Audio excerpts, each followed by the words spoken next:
I was preparing to leave my friend Angela, she gifted me with this beautiful book by John O.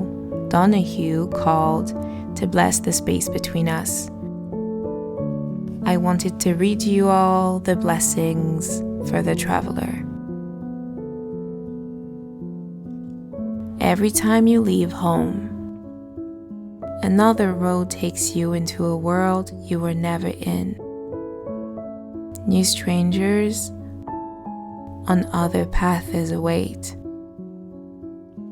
New places that have never seen you will startle a little at your entry.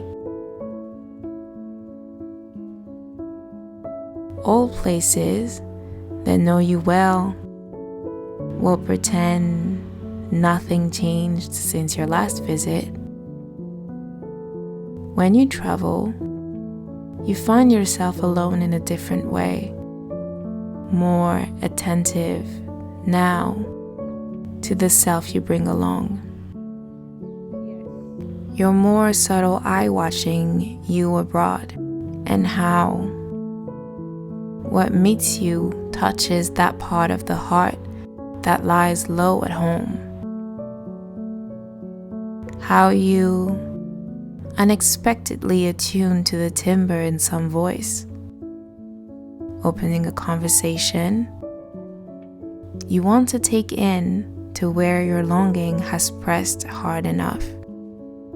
Inward, on some unsaid dark, to create a crystal of insight you could not have known you needed to illuminate your way. When you travel, a new silence goes with you, and if you listen, you will hear what your heart would love to say. A journey can become a sacred thing. Make sure, before you go, to take the time to bless your going forth, to free your heart of ballast, so that the compass of your soul might direct you toward the territories of spirit,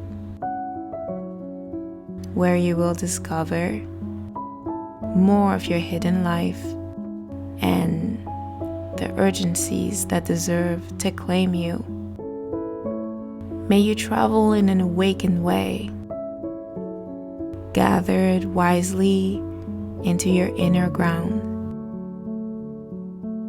that you may not waste the invitations which wait along the way to transform you. May you travel safely, arrive refreshed, and live your time away to its fullest. Return home more enriched and free to balance the gift of days which call you.